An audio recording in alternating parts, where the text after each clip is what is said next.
یہ ریجیڈیٹی جو ہے، جب ایک بار اگر طبی ماہرین نے، میڈیکل ماہرین نے یہ رائے دی ہے کہ یہ کچھ خاص احتیاط ہونی چاہیے، تو ان احتیاطوں کی پابندی ہونی چاہیے، اور اس سلسلے میں کوئی اگر لوگ شدت سے کام لے رہے ہیں تو اس شدت کا اسلام میں کوئی جواز نہیں۔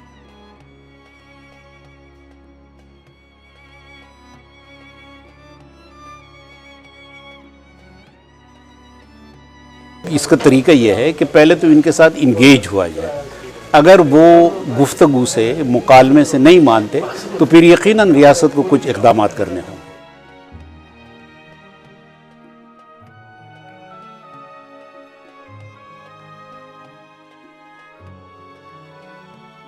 تو جو اس کے سبب بنے اور وہ مشورہ نہ مانے تو یقیناً گناہ تو ان کے ذمہ ہے۔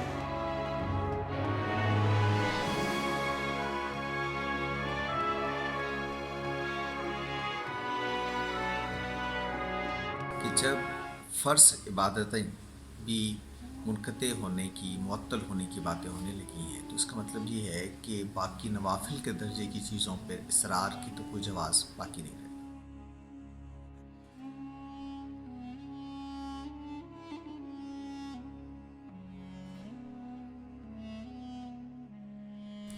آپ کے علم میں ہے کہ ہمارے یہاں شیعہ کمیونٹی کے لیے ایران کا سفر بہت غیر معمولی اہمیت رکھتا ہے، لیکن وہ سفر بھی روک دیا گیا۔ عمرہ ظاہر ہے جو نوافل ہیں، اس میں جو نفلی عبادتیں ہیں، اس میں جو عمرے کی اہمیت ہے وہ ہم سب واقف ہیں۔ بیت اللہ کی ایک نماز کا جو اجر ہے وہ 1,00,000 نمازوں کے برابر ہے۔ مسجد نبوی کی ایک نماز 50,000 نمازوں کا اجر دیتی ہے۔ اس کے باوجود آپ جانتے ہیں کہ بیت اللہ ایک طرح سے اس کا تو مطاف اور سارا علاقہ خالی ہو گیا۔ یہ تاریخ میں بڑا ہی ایک ریئر نوعیت کا واقعہ ہے۔ اوپر تو ہوتا رہا تھا لیکن مطاف نیچے خالی ہو گیا۔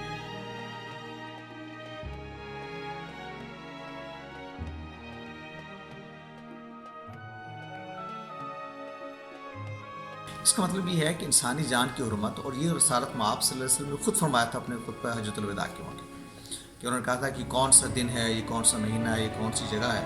تو لوگوں نے بتایا تو انہوں نے کہا کہ سب کو سامنے رکھتے ہوئے کہ انسانی جان کی جو حرمت ہے وہ بیت اللہ کی حرمت سے زیادہ ہے۔ اس سے آپ اندازہ کیجئے کہ انسانی جان کو خطرے میں ڈالنا ایک ایسے عمل کے لیے جس دینی سطح پہ زیادہ سے زیادہ ایک نفلی درجے کی چیز ہے، کیونکہ کوئی شرعی حکم نہیں ہے کہ آپ نے تبلیغی جماعت کے اجتماع میں ہر صورت میں شریک ہو۔